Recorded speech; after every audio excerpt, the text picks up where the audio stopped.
So let me tell you how to recover your WhatsApp account in case it gets hacked, just like. Here are 3 ways to prevent your WhatsApp from getting hacked, make it more secure. Now, the first thing you want to do is ensure that nobody is monitoring your conversations, no one is spying on your chats. To check that, go to your WhatsApp settings. On Android phones, you can use the 3-dot menu at the top right. Then select linked devices. It will show you a list of devices that are connected to your WhatsApp. These are devices that receive your messages as you receive them. Most people use this to connect to their laptops or other phones that they may have. If you see any device you do not recognize or did not add yourself, you need to remove it ASAP. To do that, just tap on the device and select logout. Secondly, you have to make sure you have enabled 2-step verification. You can do that by going to your settings, then select account, select 2-step verification and follow the steps. This way, if you or anyone else wants to use your WhatsApp on another phone, it's first going to ask for a PIN. Finally, make sure you connect your email address to WhatsApp. You can do that by going to settings, then go to accounts, select email address. Add your email, verify it, and that's all. Make sure you share this video to your uncles and aunties on WhatsApp to help them prevent hackers from gaining access, and follow me for more tips. All right, so as you saw, the title of this live stream was "She Was Hacked by Nigerians, How It Happened and How to Protect Yourself from Nigerian Scams." If you're interested and want to know how that happened and how you can, then this is the video for you.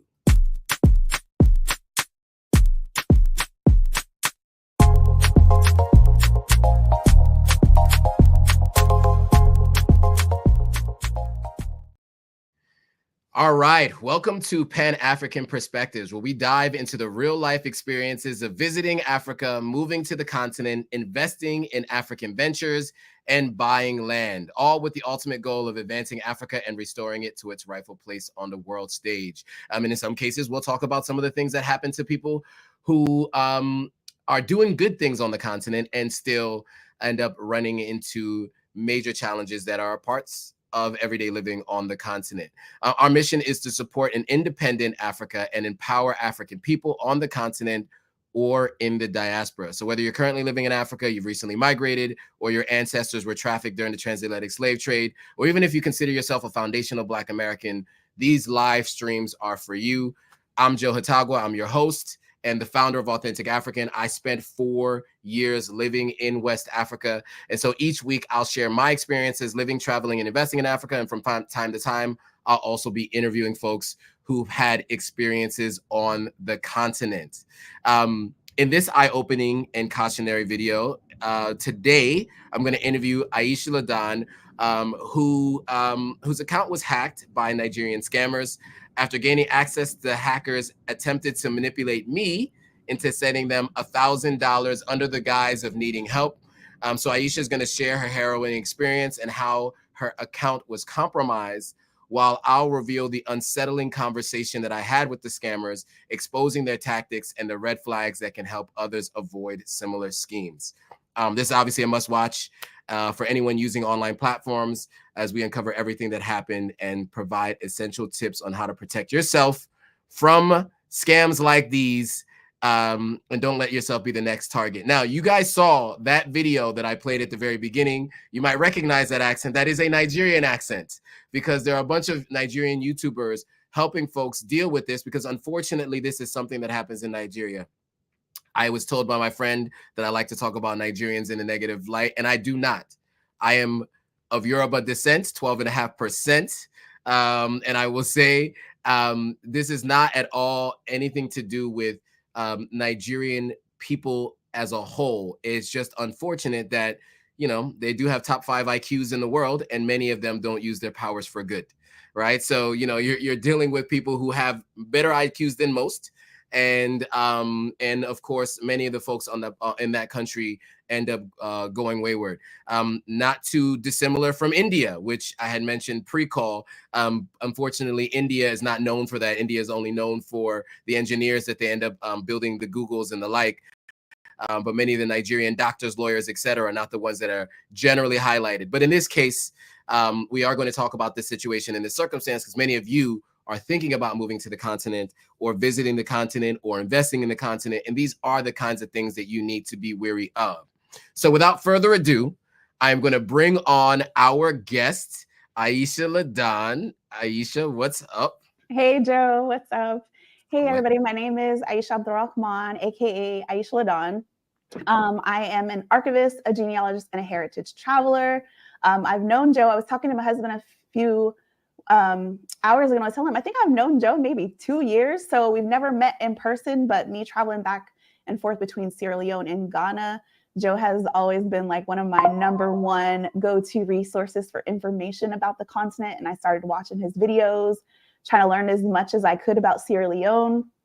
And now I see I need to know about WhatsApp and not getting hacked, because I did not have all those things on my phone done. I have them now so that it doesn't happen again. But yeah, I really fell for it. So You did, and we'll get into that story in a second. I'll also mention that Aisha and I did an interview a little over a year and a half ago, where she talked about her experience getting her citizenship in Sierra Leone. She went through the whole process of doing the DNA testing through African Ancestry, through that finding out that she had DNA connection to Sierra Leone, and did one of the trips. From what I understand, they have another trip coming up this November. It seems like they're doing one a year now, from what I understand. But those of you who aren't too familiar with it, just go to African Ancestry, do a DNA test, and you guys can find out more about that. That's not what today's discussion is about, or watch the video. Aisha actually does a ton of information on this. This is what she does for a living. So beyond just the basic understanding of the Sierra Leone piece, you can learn a lot more about genealogy, etc., through her content. So I definitely recommend checking out Aisha's content as well. So I think we should just get right into it, right? Okay, so here's what we'll do. I will start by just explaining what happened to me the other day, and then I'd love to get back to the beginning of what happened to you. Okay. So I got a message from Aisha, and usually my messages from Aisha are more around like, I'm planning to go to Sierra Leone. This is what I'm thinking to do. Can we book a session or something like that? That was like the last time you reached out. But this one was a little interesting. This one was like, hey, how are you? And I was like, good, explaining, life is not so great after what's been going on family-wise, et cetera, et cetera. You guys have heard all about that. We're not going to go down that rabbit hole. But things are not as easy as they usually are. And then I asked her, how's the Airbnb going in Ghana, right? Because that was something her and I had spoken about. And she completely ignored that question. And I was like, that doesn't seem like Aisha. But the conversation kept going, and I'll get to that later, because I do want to get to Aisha's story here now that a few folks have joined. And real quickly, Big Kaba is asking what your IG is, so that people can find you. So we could probably start with that. Yeah, so my IG is Black Heritage Archivist, and then my YouTube is just Aisha Ladon. So, but yeah, Black Heritage Archivist is my Instagram. Yep, there it is. And the live stream that I did with Aisha, if you just look at how to get your Sierra Leone citizenship, if you search under my videos, there's the thumbnail is me holding my Sierra Leone passport, and then like Aisha's to the left of me. So that's the thumbnail if you're looking for that. But yeah, you won't miss it.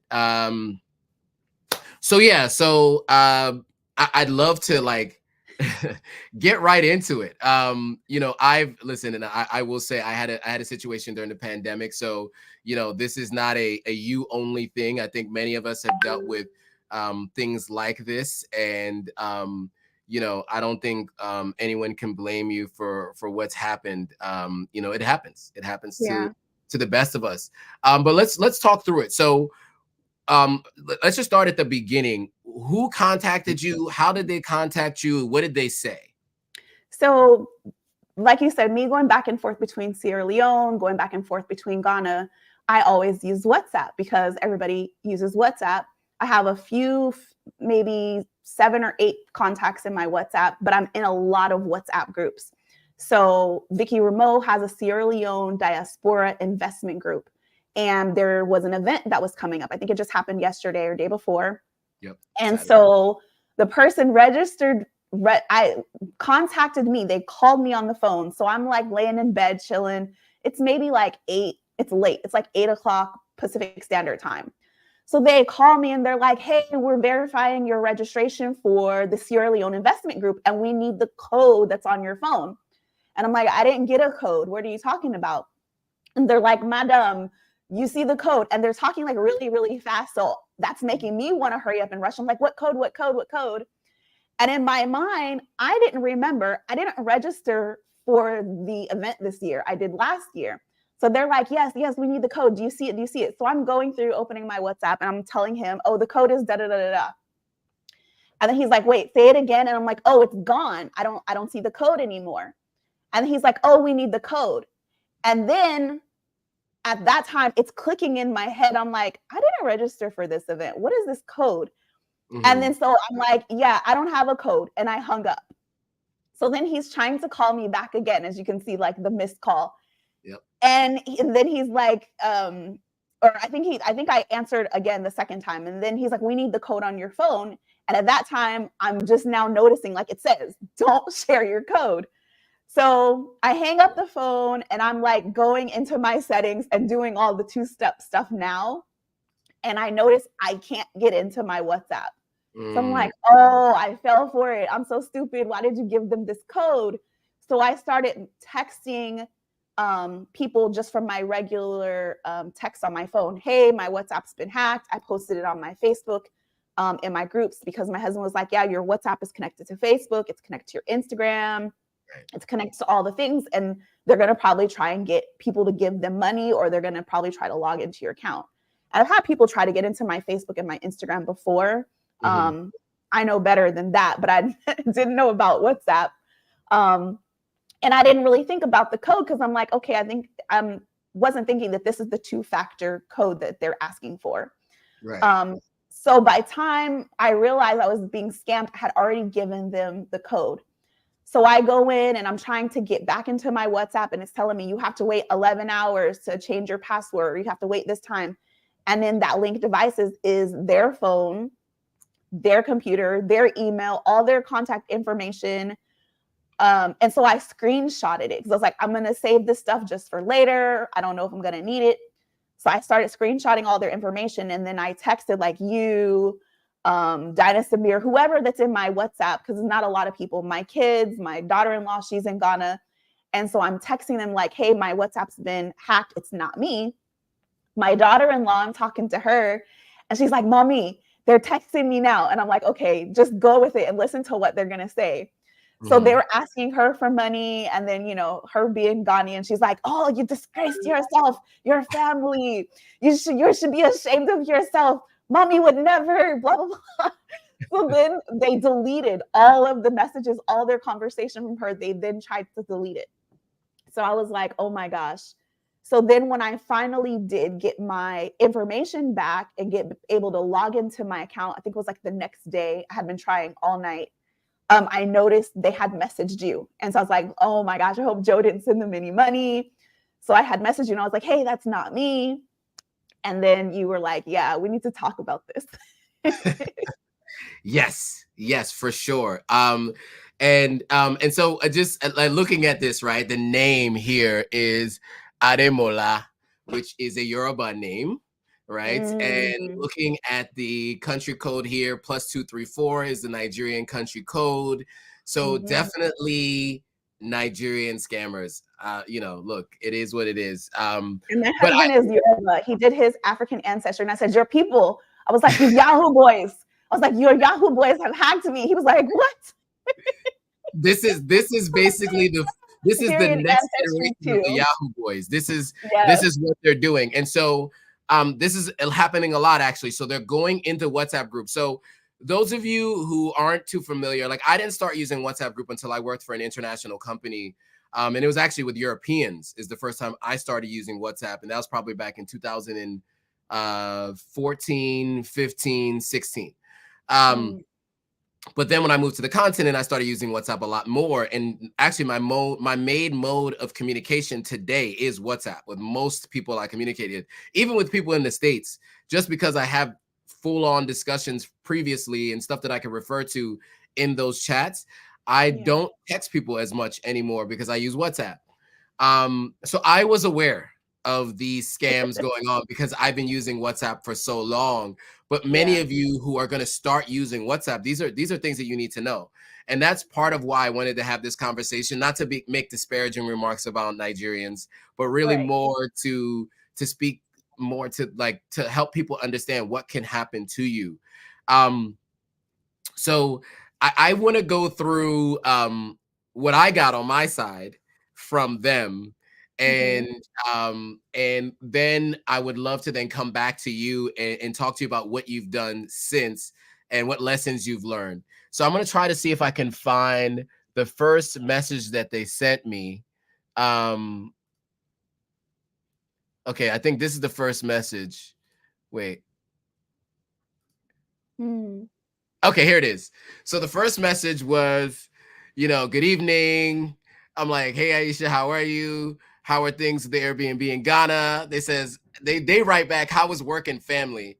How is everything? And so I said, it's been busy but productive. My normal thing that I say to people, right? Dealing with the losses is easy, especially in Sierra Leone. I got through the funeral and now dealing with a legal battle and for land, blah, blah, blah, blah. It's been interesting to say the least. Then they wrote, oh, okay, please, I need a little favor from you.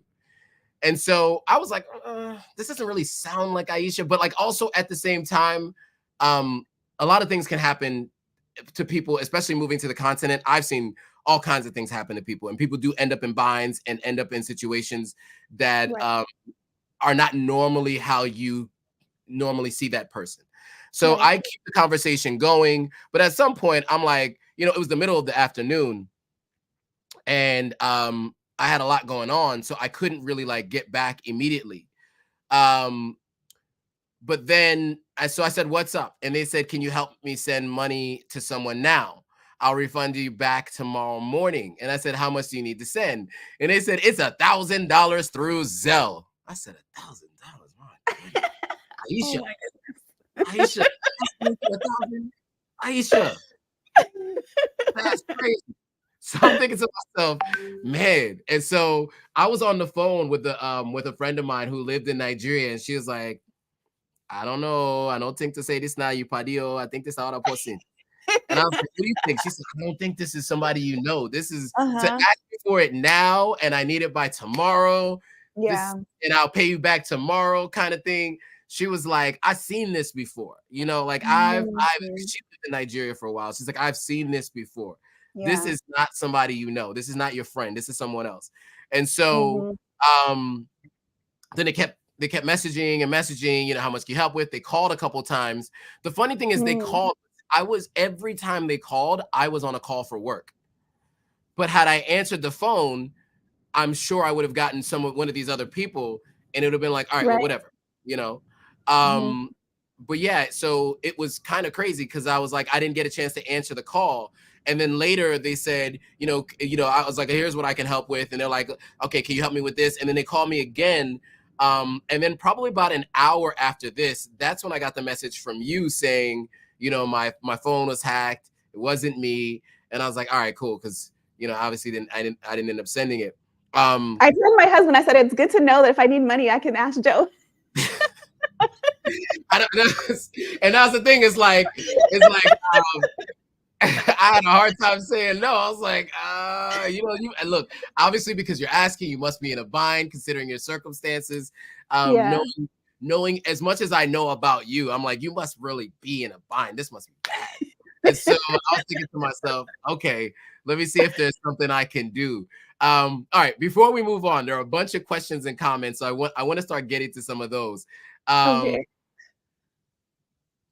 Okay, Kamal says something that I can't post on screen. He says, Nigeria doesn't have neighbors. They have ninjas. I replaced neighbors with the other word he said. Because ninjas usually use that word, but he said they have ninjas. Mr. KK said, it happened to me living in ATL over a decade ago, and it was an Asian American too. Same modus operandi, old playbook. I will say a friend of mine got a message yesterday, a quite extensive message that said, hello, first name, last name. I know that you're contacting this person at this number. So that person's phone number had been hacked. So this one was more adversarial. It said something along the lines of, if you do not pay me, I can't remember how much money it was in Ghana cedis, because this was in Ghana. Oh no, it was in Nigeria. How much in Naira? We will leak your nudes. Now, she does not have any nudes on her phone. So Right. she was not worried about that. But I can imagine many people do. So that's a quick way to get people to give money away. And so, I don't have nudes, but I have photos. I think I have photos on my WhatsApp of me like talking to my daughter-in-law or taking pictures or like showing her my hair. And that was my concern. I was like, what pictures do I have what media do I have on my WhatsApp that maybe they want? Because I was like, why me? I don't have any money. What are they hacking me for? And I've had people message me on Facebook pretending to be family, like, oh, hey, I'm in jail. I need you to send me the money to bail me out or something crazy. And I'm like, what? So for it to come through WhatsApp and me not even paying attention to what they're saying, that it wasn't adding up. I was just like, okay, so now that they have my account, what are they going to do with it? What could they possibly want now that they have it? Absolutely. Now, and I want to get to some of that in a second too. So from Instagram, we got a comment that says they're now sending emails attached with links, new technique. I'd show you that too. Yeah, I mean, if you got it, send it over. I'd love to share it with people so that they know not to actually click on any links in emails. Yeah, don't click on any links in emails from people you don't recognize. And yes, so what happened to Aisha is the new tactic on WhatsApp. There are these groups that have so many different people in them, and there are a lot of times they're open to the public, and they'll allow people to add new people to these groups, right? And so people just go in and they just pick off names and start messaging them. I get messages all the time from random phone numbers in Asia, Nigeria, and they'll say, they start with a hi, and like I'm like, all right, whatever, or I got a job. Like, we got jobs. We have jobs. Just click this link. So I'm like, all right, block. So I just go straight to block.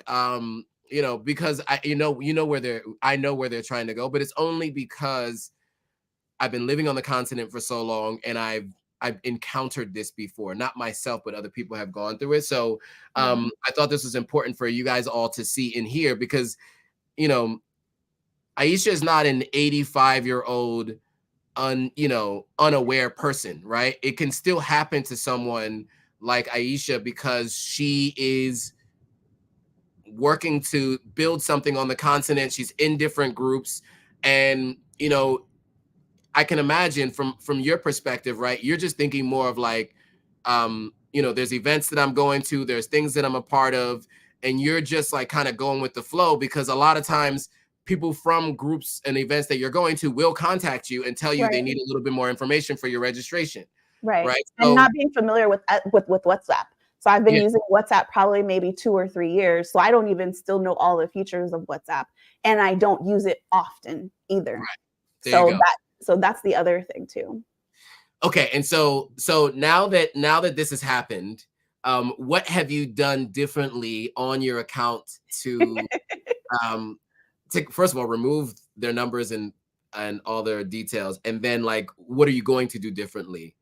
So like the video said, I've gone into the settings, I've set up 2-factor authentication. My email was already there, but that's there. But I've also put in, like, there's a password that I have to put in every time to use my account. I've set it up where I have to scan my face to even open up my WhatsApp. I removed it because I also have WhatsApp on my desktop computers. But it's linked. So it's like my desktop, my laptop, my phone. So I deleted all those. I even considered getting a separate number, but I don't know how. So I know some people say, oh, this is my WhatsApp number. Yep. So my WhatsApp number is the same as my regular phone number. So I thought about maybe even just having a different number that's just for WhatsApp. But not even really being as familiar with WhatsApp. I just know it's another Meta thing. It's like Messenger. Yep. But all of my overseas, family and friends use it. So like my daughter-in-law, her mom, they're all in Ghana. And then all the Sierra Leone groups I'm in, people like you that I talk to are in my WhatsApp. But it's maybe 10, 15 people at most. But I'm still like learning how to properly use WhatsApp. Or even like when you're buying things. So when I'm doing, when I'm on Gigi, like I'll order delivery or food delivery when I'm in Ghana, they will give me a WhatsApp number. So I'm messaging them on WhatsApp.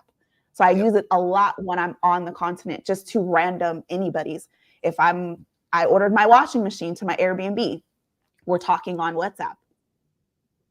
Yeah. And so people always laugh at me. I create groups like I did with you. I create groups with everybody who I communicate with regularly because I am that guy with these devices. I'm that guy. I have multiple devices because I lived on the continent. That's how it goes. So especially because the iPhone is a single SIM device, even though you could do the eSIM thing, most of the Samsung devices have dual SIM. And so I have my Ghana and Sierra Leone SIM cards in here. I have my US SIM card in here. And so what that means is I also have 3 phone numbers, and all of them are on WhatsApp. So sometimes people will say, this is my WhatsApp number, because they have, let's say if it's Ghana, they'll have an MTN and a Vodafone phone number, right? Because if they're sending money, MTN mobile money, or if they're sending money, Vodafone mobile money, they want to do it, or they want to make phone calls to someone. Your data and your usage is lesser if you call people on the same network, like how it used to be with singular wireless when cell phones first were a thing in America, right? Where you had singular wireless, someone else had singular wireless. They used to do like unlimited calls between the networks. Sometimes they would do that. And so same kind of thing operates that way there. And so what will happen is they'll have 2 phone numbers, but instead of having 2 WhatsApps, most people, what they would do is you'll just have 1 phone number on WhatsApp, and then the other phone number, they just use it for their normal calls. And that's what I do, because I have a Ghana number, but I just use the same WhatsApp. I just have it as a linked device. So I'm guessing it would be better for me to use my Ghana number for my WhatsApp. You could. I mean, you could. It all depends on what you want to do. You don't actually have to. I know people who lived in Sierra Leone for 7 years, and they always use their US number. As long as they were paying the US phone number bill, they use their US phone number for WhatsApp. The only thing is that when you meet people locally, you'll have to tell them, you know, this number is not on WhatsApp. This number is on WhatsApp. So you got to call me a normal call here, or, you know, so for me, what I would always do is whatever country I'm in, that is the phone number I give to all the people in that country. Right. That's also the WhatsApp number that I give. So I'm like, this number is on WhatsApp. Here's my number. And so I have 3 phone numbers memorized for myself. And that's what I do. So depending on where I am, is the phone number per country. Different number per country. You sound like my husband, because he's in IT. He literally has 5 phones, and I'm like, he's like, oh babe, you need a business phone, and oh, you need a Ghana phone. I'm like, I don't want to have all those phones. Yeah, I mean, it is a lot to have multiple phones. I will tell you, it is a lot for me to be walking around with multiple devices. But and this is still my old Ghana phone that I bought, some Samsung A3 or something like that, or even older than that, A12 from a couple years ago. But no, so I still have this device, but none of the SIM cards in here work anymore. So I just keep it for text conversations and things like that, stuff that I need to reference, and like images and stuff that I kept on this device. But I'm really transferring all of that to other devices, and I may just end up giving this away when I go back to Sierra Leone. But so that means I have 3 phones, right? So I have the Samsung, I have the iPhone, and then I have this other Samsung device. But yeah, so yeah, I mean, it's totally up to you how you decide you want to do it, right? Everybody's a little different. Most people you'll hear on the continent, that when you're talking to them, that's the way the conversation usually goes. When you give somebody your phone number, like, is this number on WhatsApp, or which call can I call you? Normal call. But I do recommend anybody going to a specific country and going often to, number 1, get a local phone number so that you can call people normal call. Sometimes an Uber driver that is picking you up doesn't have Wi-Fi. They don't have data, right? Because, you know, it's hard to make a living, and you have to top up your data. You have to pay a certain amount of money to have more data available on your phone. And so they'll call you normal call. And they a lot of times they do this thing called flashing you, where they'll call you. and then you have to call them back. For you to call them. You can't do that with your U.S. phone number in Ghana unless you want to pay 50 cents a minute or $1.25 a minute, depending on what phone plan you have. And Right. so I always mention to people, definitely get a local phone number. That phone number can be on WhatsApp. It doesn't have to be. It's totally up to you. The other thing that I'll mention to you guys as just a part of the WhatsApp knowledge and understanding is if you are a person who travels in and out of different countries, and especially if you use an iPhone, make sure when you're taking somebody's phone number down, you put in the country code. It does not work otherwise if you do not. So with the iPhone, it asks you, is this a US phone number? And it already has a +1 there if you're adding the number on WhatsApp. But with Androids, it doesn't, right? You just have to put +1, then the country code. Sorry, +1 is the American country code. +232, +233. So 232 is Sierra Leone, 233 is Ghana, 234 is Nigeria. Why do I know this? Because I speak to people in all these countries all the time. And so you have to just put those in and then put the phone number. Generally, most phone numbers start with 0, like an area code in the United States, right, is 212, 213, 904, you know. In other countries, there's like an area code of just a 0 first and then the number. And so many times people will give you the number 020, blah, blah, blah, blah, blah. I'm not gonna tell you the rest of that number, but like that, people do that, right? And so you just have to be, you become familiar with these things the more you travel back and forth and you travel intracontinentally. It's something that I became very used to, and just having people, and I worked at a company based in Ghana as well. So I had colleagues in 11 countries on the continent. So I got to know a little bit about how it kind of operates the same way everywhere. Ace Lime said something interesting. They said, honestly, anytime I suspect scam, I message them asking them for a video call. Good idea. That's a smart move. Something I should have done. I was just, you know, and I'll also mention this too. I was operating on a few hours of sleep. I had just went to the Sierra Leone Diaspora Conference, or I was on my way or whatever. And, you know, I was kind of in a daze. I wasn't fully awake and aware. So, you know, that was how I even got to the point where I was communicating all day long, you know, up until whatever time it was in the evening. I think that's kind of what happened to me too, is I really wasn't like, and because they were talking so fast and like rushy, and was late in the evening, I'm chilling, watching a movie. So I was just kind of like not thinking. Yeah. And that's a tactic they use, right? So during the pandemic, I got a phone call from a gentleman who said, we have your mother on the other line and we need you to verify some information so that we can get into her bank. I said, hey, wait, what? They said, your mother's on the other line. We need it now. We need to do it quickly because she can't access her bank account. Somebody's trying to get into her account. And so then I just hung up and called my mom. And I was like, hey, so is this real? And she was just like, no. I was like, well, listen, because they almost got me. So they'll definitely get you. So your bank will never call you. They will never call you. If anybody, and that's a tactic they use because they build on your own anxiety. And if they rush you through it, then you're like, oh shit, I got to get this done quickly.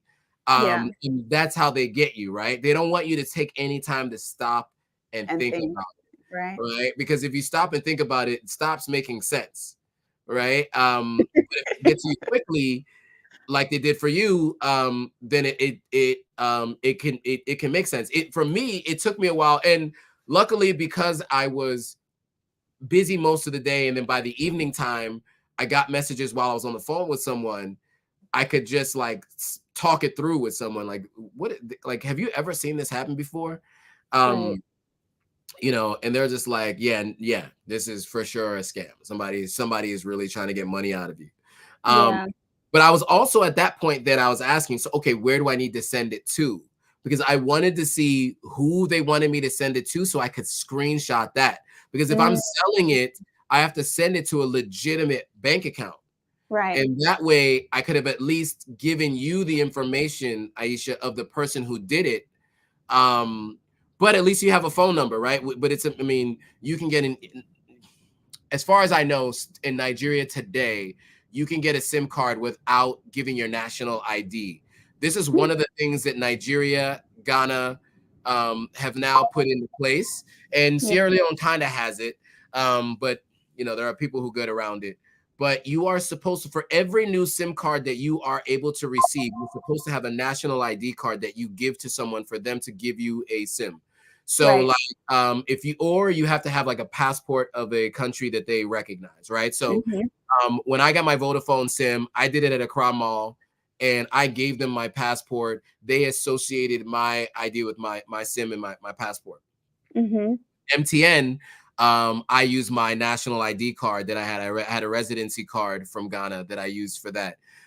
In Nigeria, I got a SIM at the airport, and they didn't ask me for my ID. But what I had heard later that year, they were starting to do. They were starting to require ID cards, national ID cards, in order to get SIM cards. So I don't know if they're enforcing that today. But just so people know, if you have the phone number, you might be able to identify a suspect. So if you feel like you're pursuing it, that's something that can happen. Be free with Malia B says that's when you get the that's when they get you back when you're not aware. Yes, exactly. Yeah, when you're not really thinking. I also think that now I'm starting to see a lot of stuff with AI. Yep. People are, from what I've heard, is people will call you so that you say, hello, who is this? And then they'll use that portion of your voice to then recreate a conversation, making it sound like you. Yes. Even though it's not you. So like you might get a call from me that sounds like me saying, hey, Joe, it's Aisha, but it was created with AI just from that little short clip of them hearing me talk. So my daughter is even like, she'll answer her phone and she won't say anything until they say something first. And I'm like, what are you doing? Yeah. And she's like, I'm waiting for them to talk first. Yeah, absolutely. So this technology is getting crazy. It is. And so right now it only works with scripts, right? So technically you could throw them off because it may not follow the normal patterns when you're talking. Generally people will say, how you doing? I'm good. How are you? I'm good. So like those are some of the things you could do. And then they could be like, oh, I'm not good. I'm really scared. And they could just jump right into it. One thing I would say though, is somebody like yourself and myself can easily be cloned. Our voices can easily be cloned. There's so much content on the internet with our voices.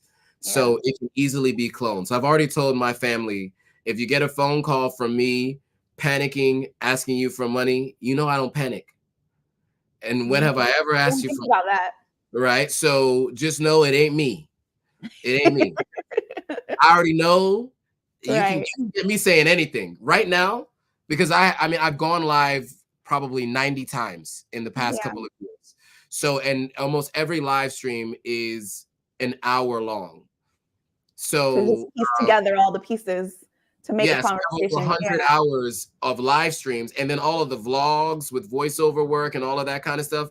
I mean, you probably have 150, 200 hours of audio from me. So there can be all kinds of things. I'm throwing out that disclaimer, by the way, right now. Right? If you heard anything crazy come out of my mouth, it's probably AI. All right, because I am very how I talk on the phone and how I talk in public spaces because I'm just careful in that sense anyway. And I usually don't say controversial things, but but I do want to just be very clear that can happen. So you guys should all be aware of that. And the next generation of hacking scams are coming, and things like this can happen. So I do want to play one more video of another guy who expressed what happened to his boss because it was very similar. And then we can respond to it and react to it right after. It's a short video. It's like a minute long.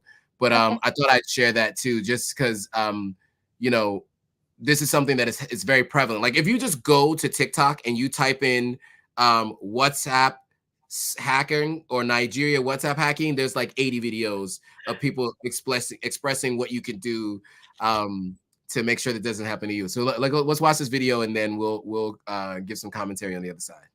So let me tell you how to recover your WhatsApp account in case it gets hacked, just like they hacked the account of one of my bosses recently. So some random guy just called him and said he's from the bank and just sent him a code. and he should give them the code. He didn't even think about it twice, he gave them the code. And they asked for a second code, which is the 2FA code, and he still gave it to them. They got into his WhatsApp account, blocked him out, and this is the account that he used for his daily business transactions, and they were doing all sorts of shady things with the account. So how was I able to recover the account back? First step was I went to the Play Store and downloaded WhatsApp Business. Then I tried to activate his WhatsApp account back. Of course, the hackers had changed his two-factor authentication code. So after I tried it a couple of times, WhatsApp said I couldn't try it again, that I should wait for 5 days and then I'll be able to reset my PIN back. And so we had to patiently wait for 5 days. On the 5th day, I tried to log in again. They rejected, gave me the option to just change my PIN. And then I changed the PIN. That was how I was able to activate the WhatsApp again. So if your WhatsApp account has been hacked, you can follow this procedure too.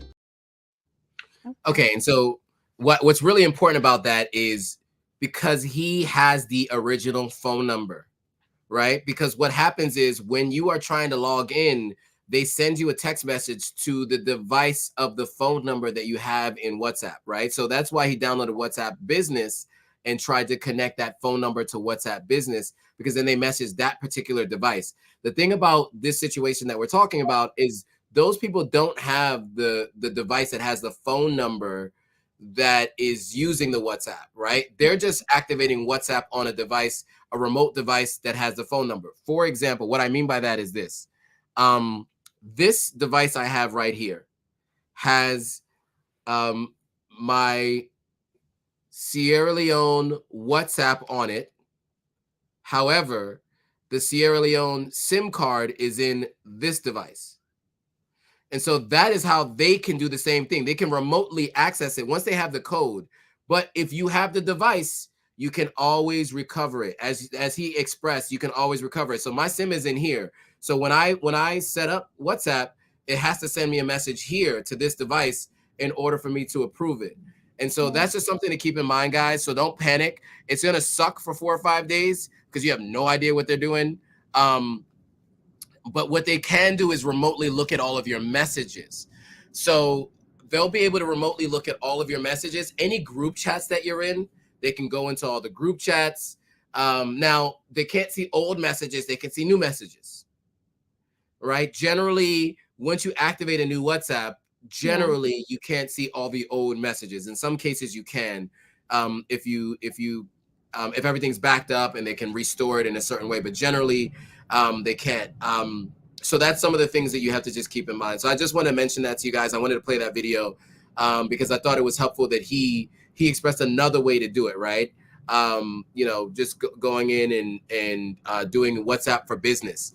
And so, and that leads me to the next point, which is just another piece of advice. 2 things now. First of all, you can have multiple WhatsApps on the same phone. You can just toggle between the two. They've now they've enabled that this year. But also, if you had 2 SIMs in one phone, you used to be able to just put one on WhatsApp Business and the other one on WhatsApp because it's 2 different apps. So that's what I do. So on this device, I have 2 WhatsApps, and on this device, I have 2 WhatsApps. And so, there's a business line on here, and then there's a Sierra Leone line on here. There's a Ghana line on here, and there's a Ghana line and a Sierra Leone line. There's a US line and another US business line on here. And so, that is how I do it. Everybody's a little bit different, but that's just how I do it. But yeah, I just want to give that piece of advice and that bit of knowledge to folks, anybody who's thinking about WhatsApp. Knowledge Seeker says, if you have a certain word that you both use as a secret code, then AI won't be effective. Yeah, but that means you have to come up with a secret word with every single person you know, right? That's the only thing. It's like every single person you got to have like a safe word or something like, hey, this is the word that I use so that it's me. Like if, they'll likely call your parents or someone who they know that they can extract money from. So you're probably right. Maybe there's a certain number of people. Yeah. But that is an option. That for sure is an option, a secret word. I think it's just challenging because they could just reach out to anyone. And if you have people who are just very kind, like myself, they might be like, I messaged Dinus and I told him, I was like, oh, my account's been hacked. And he has Nigerian citizenship. And he told me, I forgot what it was, but I'm always teasing him. He told me it's because you're not living your life right. I think I told him, I was like, your people, your boys got me, your Nigerian boys. Is like, because you're not living your life right. And of course, if he would have got a message, he would know, because he's been spending a lot of time in Nigeria. So I'm sure he's heard and seen a ton of this for sure. Well, yeah, I mean, I thought it was important to kind of tell this story. Now we've gotten a chance to tell that story. I think we should also then talk a little bit about what you've been up to, right? We don't want this all to be negative, but it was helpful giving some insight. But what have you been up to? So I think I mentioned this before to everyone. Aisha and I did an interview before. She talked about going and getting her Sierra Leonean citizenship, and she's been going to Ghana as well. And I have a lot of questions for you. I want to do a whole separate live stream about why Ghana over Sierra Leone. You and I can maybe do that separately. But what have you been up to, whatever you want to talk about publicly, and what you've been talking about on your platform as it pertains to the continent of Africa since getting your citizenship? Wow, since getting my citizenship, I've done a lot. So I have a series of videos on my channel that talks about the whole entire citizenship process. I know they're changing it now, so it's not up to date. I don't know what the new process is going to be like. I do have a trip coming up because I do have to renew my passport. I have been looking at some land in Ghana some land in Sierra Leone, because my goal is to have kind of like a resort type of situation in both Ghana and Sierra Leone. So right now in Ghana, I had an Airbnb that I had set up. My son is there, so he's living in it right now because my son's been in Ghana. So it's not technically he's renting it. But my goal is, because I'm a genealogist and going back and forth to the continent, I want to have an affordable place that feels local, not very touristy, luxury or whatever, where people can actually get an experience of what it's like to live on the continent. So you're going to experience the power outages. I have a backup generator that's solar, but you're going to experience that, the water outages, but just getting the opportunity to interact with the locals, shop, is what I'm going for. So I want to do this one in Ghana, but also Sierra Leone is my goal. So I've been looking at land and things like that.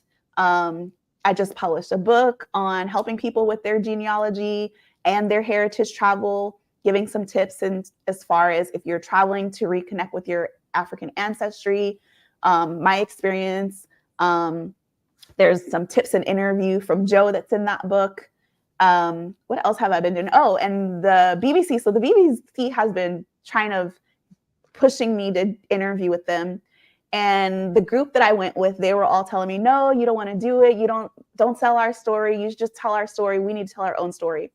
But I feel like they will be able to get it out to more people versus me and just my YouTube channel. So I did a podcast interview with the BBC probably a few weeks ago that will be coming out probably in the new year about the experience. And it's not just me, but the experience of getting my Sierra Leone citizenship, going to Sierra Leone, what I've been doing and what it's like. And I think they are putting a spin on what are people doing? Like, you got your citizenship now, but what are you doing? So they want to see if we're going back to Sierra Leone.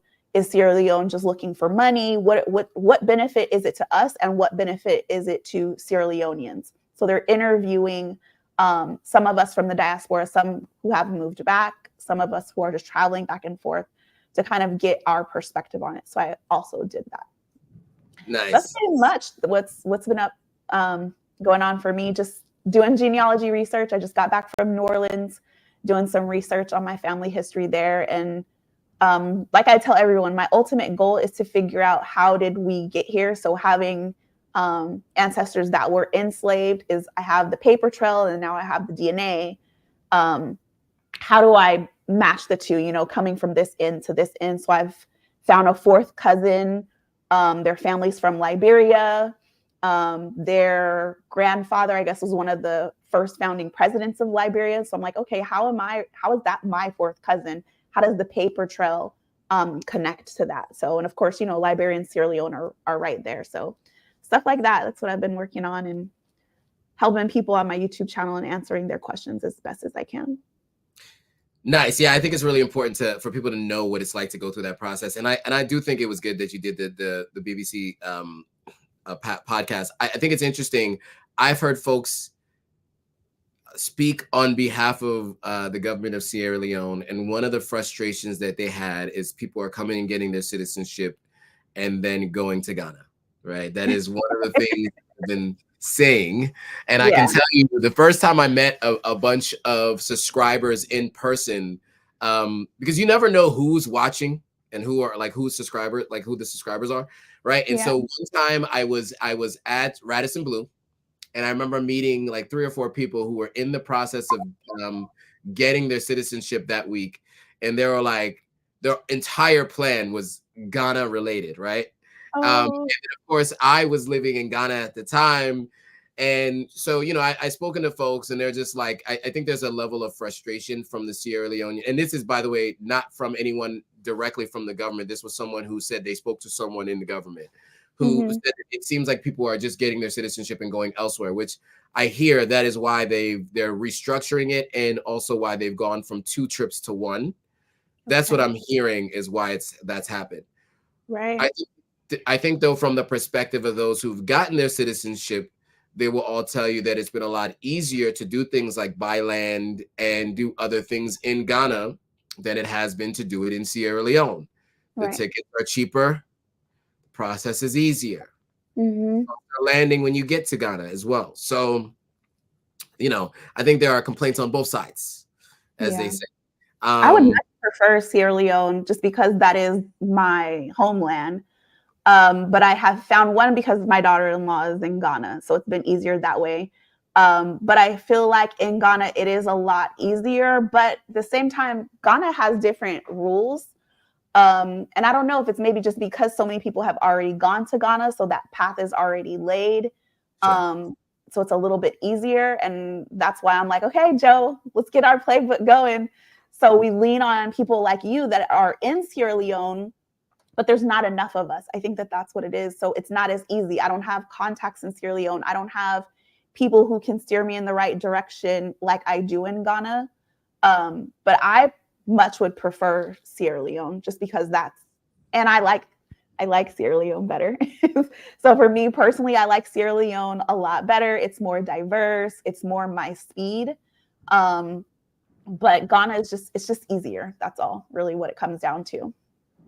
Yeah, I get it. And I mean, me too. I mean, you know, I left Ghana after 2 years, moved to Sierra Leone for a little over a year, because I thought I was ready. And I was ready, I should say. I was ready to move to Sierra Leone. And it was an incredible experience. There was some ups and downs, highs and lows. But overall, it was exactly what I needed. And the thing about Sierra Leone that I'll mention to all of you all who are watching is the thing that you might find challenging about Sierra Leone are also the opportunities. For example, the country is very small and everybody knows everybody. Now, to some people who want anonymity, that's not so great.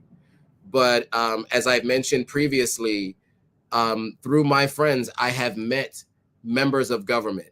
I have met former members of government. I've met of this particular party. And then I've also met former members of government of the opposition party as well. And I have people that I know who've run for office, you know, and you know, I ran into the mayor of Freetown in New York City, and she recognized me. I know of her. You know, we don't know each other well, but I know somebody who's worked for her, and I could say hello to her, talk to her.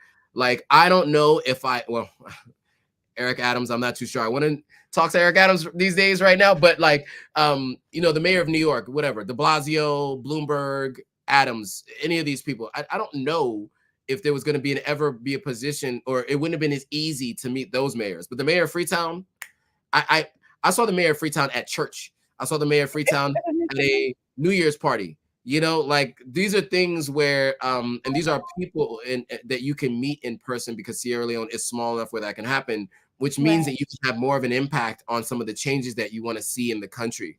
In Ghana, there's no way you're going to see the chief minister or the mayor of Accra or anything like that really easily. Those people do not mingle with the people who you might generally see. And so I think that's why I prefer Sierra Leone to Ghana in terms of the ability to be able to know the power players and to be able to impact things a little bit more. Right. So yeah, I'm with you on that. I much prefer Sierra Leone to Ghana. All right, so we're gonna do a whole separate vlog about why Ghana over Sierra Leone, and so we'll talk about more things in detail because you have some specific connections there. Any final words for those today? Yeah.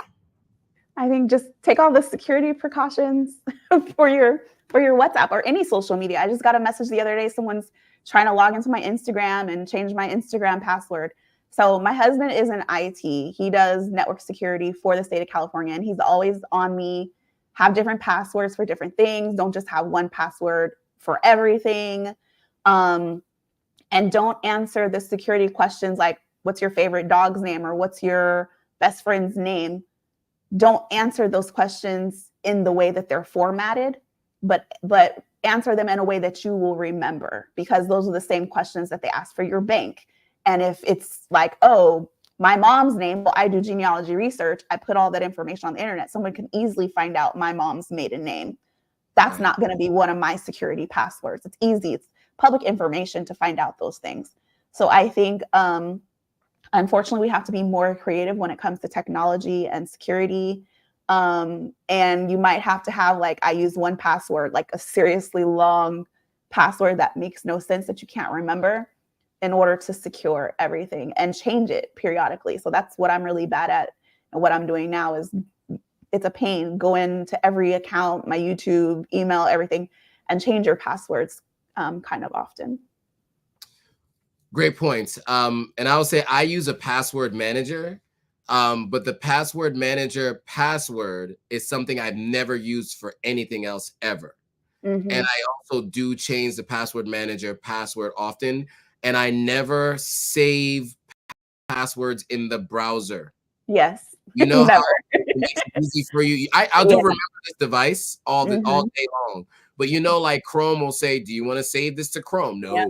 Nope. No, because people can hack your browser, and if they hack your browser, they have access to all the passwords, right? So just to be clear, I definitely recommend that. Don't click on emails. Don't click on links in emails. Don't give information to people. If you're someone who's a content creator and you get an email from Facebook that says Meta verified, sign up to get your blue check mark, Facebook will send you that email. And just look at the email, by the way. It's usually going to say Facebook verified at gmail.com, which that would not happen.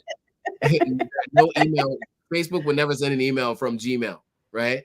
So I say move with caution, make changes, slow things down.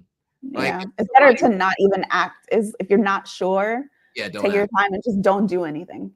Yeah. I mean, phishing scams are on an all-time high. I will tell you, so the Yahoo boys, I think you guys have heard what these guys are, and I'm going to do a whole video about this too. So the reason why they're called Yahoo boys is because internet cafes started popping up all over Nigeria in the early 2000s, the early aughts. And so the first email address that everybody was getting there was not AOL Instant Messenger or AOL.com, or like it was for us here in the States. It was Yahoo. And so many people were doing Yahoo email addresses, and they were the ones reaching out to people with those scams. That's why they're called Yahoo boys. And 419 is the Nigeria penal code for scamming. So that's why you've heard Yahoo boys synonymously with 419. So these are things that you'll hear. But some things to keep in mind.